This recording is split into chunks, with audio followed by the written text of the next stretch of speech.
Hello guys and welcome back to another episode of my Chelsea career mode. We're going to be kicking things off today against QPR, Queen's Park Rangers, our local rival, so it's classed as a derby. As you can see there, Diego Costa is the top scorer in the Premier League with 16 goals. Jovetic behind him with 12 and Boney on the same 12 as well.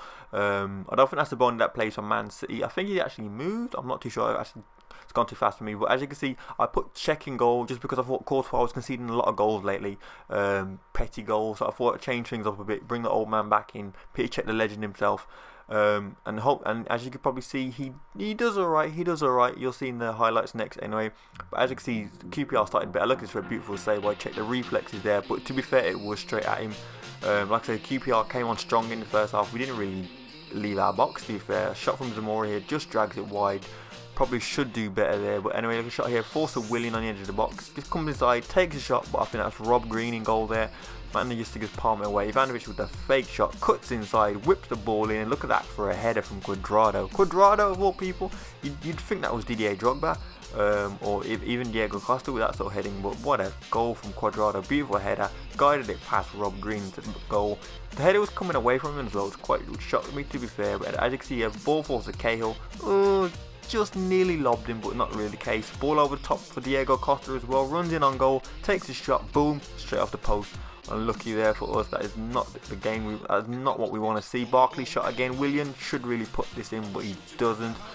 It was turning out to be one of those games where it's frustrating. I needed to get that second goal because QPR just get, onslaught. Ball comes in here. Poor clearance from Zuma. I don't know what the hell he was doing. QPR should do better. 90th minute, ball falls through. Zamora puts it into the back of the net. 90th minute, guys. It's one of those things that you can't control. And like I said, it ended up being 1-1. 90th minute equaliser. It felt like a loss to me. It was heartbreaking. I really should have scored that second goal. As you can see there, 15 shots, 14 on target. Possession not much in it, to be fair. William was our man of the match. As you can see, Fabregas didn't have the best game, neither did Oscar, their goalkeeper. It wasn't even Rob Green, it was McCarthy or something like that. Had his game of his life. Next game was a big game, which is against Arsenal. We recently played actually on the weekend. Boring 0-0 draw. Boring Chelsea. But as you can see, Courtois reclaimed his place back in the team, and I'm hoping dropping him actually teached him a lesson. I like the Emirates Stadium. I think it's a really good stadium. As you can see, Arsenal are currently sitting 7th in the Premier League. We're currently top. 15 points is the gap. We've also got a game in hand over them as well. So technically we could make it 21 points if we win our game in hand and we beat them here.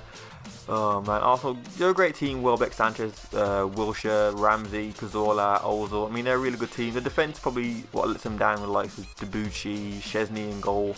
But they're attacking wise, they're probably one of the best teams in the Premier League. But as you can see with our team, we went for Courtois in goal, Ivanovic, Cahill, Zuma and Luiz in defence. Mikel and Ramirez in midfield, and the usual front three as usual. Cuadrado, look, this for a beautiful through ball. I don't know who that was. I think it was Ramirez. Ramirez with the through ball. Cuadrado runs in on goal, and look at that, just hits the post. How unlucky is that for Cuadrado? Maybe should have done better there. Over top through ball for Cuadrado. Cuadrado's been in a lot of goals recently, don't you think? But anyway, he manages to put it past Chesney there to make that 1-0. Does his little dance. We haven't seen that yet in the Premier League, so maybe he'll get his goal next season. Actually, he still could get it this season. There's still a few games left. But Cuadrado there, 4 goals. And remember, we only bought him in January as well. Shot there, Courtois manages to put it out. And I think it was Welbeck tried that overhead kick, but it didn't come off. Anyway, we get a corner here and we decide to take it short. It falls to Cuadrado, and I think it goes through the legs of John Terry. Is that John Terry? Yep. And it falls to Mikel, who, boom! Straight past Chesney to make that 2-0. Mikel with the goal. I mean, it's very rare seeing Mikel get a goal. Look at this, straight smacked it past Chesney. Chesney didn't have a chance at all. And there's Mikel with his goal. Free ball here for Diego Costa, just about onside as well. Runs all the way. I thought, oh, should take it. Nah, sweaty. Boom, straight across to Ross Barkley to make that 3-0. I think we've pretty much wrapped up the points now. As you see, 80 minutes played on the clock and we're winning 3-0. Can't really see Arsenal getting back into this one. Ross Barkley's turned out to be a really good signing for us as well, by the way. Finally getting that form. I mean, he was really frustrating me at the start of the year when I signed him, but he's actually managed to pick up a bit of form, got himself a few goals, and that's the main thing. And it's going to bring that game to an end, picking up the victory 3-0 against Arsenal. Courtois gets the clean sheet, walks into the net for some reason like a weirdo. I don't know what you're doing there, mate. But anyway, as you can see there, we had 6 shots, 5 of them on target. They only had 7, they had 4 on target. As you can see, I'm setting up a scout here, trying to get a few players. Mikel wants to thank me for playing, no problemo. Aki wants a bit more playing time, and Oscar is concerned about the fact that he's seen a few rumours that he might be sold, or I'm not going to play him or something like that. Don't worry, Oscar, I got you back, homie, I got your back. Anyway, as you can see, no look in Italy, and at a scout report of Spain, and the two, look at it, Laporte and Varane. I think a lot of Chelsea fans actually think Varane will eventually come to Chelsea. Can't see it happening this summer, but I think it will happen eventually. But I think Laporte's stats ridiculous, as do Varane's. But as I can say, our next game was against Crystal Palace, who we play on Sunday this week, I believe. Yes, Sunday. We could wrap up the title that day as well. As you can see, we went for the normal team. Hazard's still injured, so Schürrle comes in. Willian, Oscar, Matic, Fabregas, Azpilicueta, John Terry, Keown, Ivanovic, and Courtois in goal, of course. The bench, pretty much the usual. Zuma, Hazard. Actually, Hazard came back today. I forgot. Actually, Hazard was on the bench for today's game. I just remembered he'd come back from injury, so that's a good sign. As you can see, Punchin's on the bench for some reason. I think Punchin's a really good player, very underrated. So I was shocked that he was on the bench. As you can see, Willian takes a shot there, just a bit tame. Maybe should have put more in it.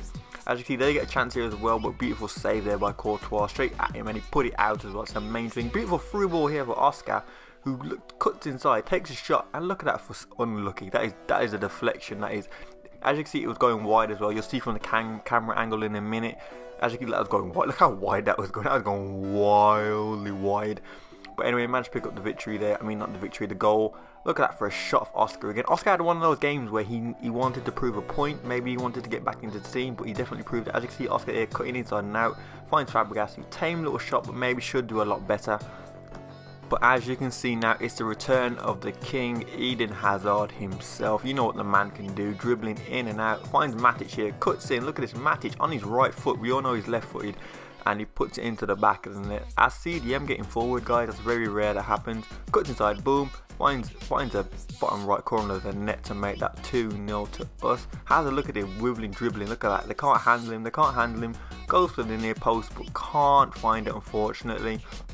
Get a chance here, Schürrle cuts inside, look at that for dribbling by Schürrle, trying to prove a point as well. Boom, pass it, smacks it straight past the keeper to make that 3-0. We're in good goal scoring form at the moment. A lot of different goal scorers finding the back of the net, which is the main thing. That's really good for the whole team. As you can see here, I thought, you know what, Hazard's back, so I'll give him the free kick. I don't know why Hazard's free kick stats are really good on the game. I've never seen him take one for Chelsea, but as you can see, he puts it into the back of the net. But like I was saying, I've never seen Eden Hazard take a penalty. Of course, he didn't take a penalty. I have never seen him take a free kick for Chelsea. I was wondering where FIFA got their free kick stats from. I just find it very strange. Did he take him for Lille? I can't really recall him taking any for Lille. I might be wrong there. But like I said, he managed to find the back of the net. That's the main thing. That's all that matters. So that brings it to 4-0. And that's how the game ends. Picking up the victory. Another 3 points on the table. I think we've pretty much wrapped up the title now as well, guys. I might have to look at the table to remember, just to be sure. But look at that, 17 shots, 11 on target, a bit more possession. Matic, man of the match performance. Who else got a good performance? Hazard with his 8, Costa 7.7, Schürrle 7.3, Courtois 8.1. Who was the worst player? Was it Azpilicueta with a 6.7? I think it might have been. As you can see there, our next game is against Manchester United. A Varane inquiry as well. Wasn't that much. I think it was around 18 million or something like that. I think it was, and I might have to be corrected. Let's have a look.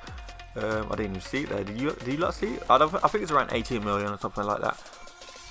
But like you see, there you go, 19.5 million, which is, I think, is a bargain considering his age and potential he has. As you see, I'm going to go through the squad report now.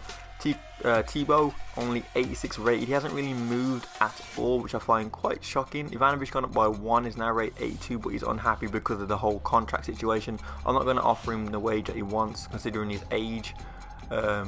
I guess something is worth it, to be fair. Cahill's gone up by 1 as well, 82 rating. John Terry, because of his age, was bound to go down, so he's 82 now. Still a great player. Azpilicueta only 80. I think he should go a lot higher. Fabregas hasn't moved as well. Matic up by 2, getting an 84 rating now. Barkley up by 3, 81 rating, which is very good for him. Willian up by 1 as well. Diego Costa up by 1, 86 rated. Eden Hazard's gone down by 1, which is very shocking, to be fair. I think his max potential is 90 or something around there. Remi's gone up by 1. Zuma hasn't really had a chance to play. Van Ginkel's gone up by 2. Cuadrado's gone up by 1, and you see the rest of the squad here haven't really moved. Oscar hasn't moved, and that shocked me, that did, because I thought he's still young, he's got a lot of potential. Peter Cech hasn't really played, and he's gone up by 4. He's rated 89 now, which is just ridiculous.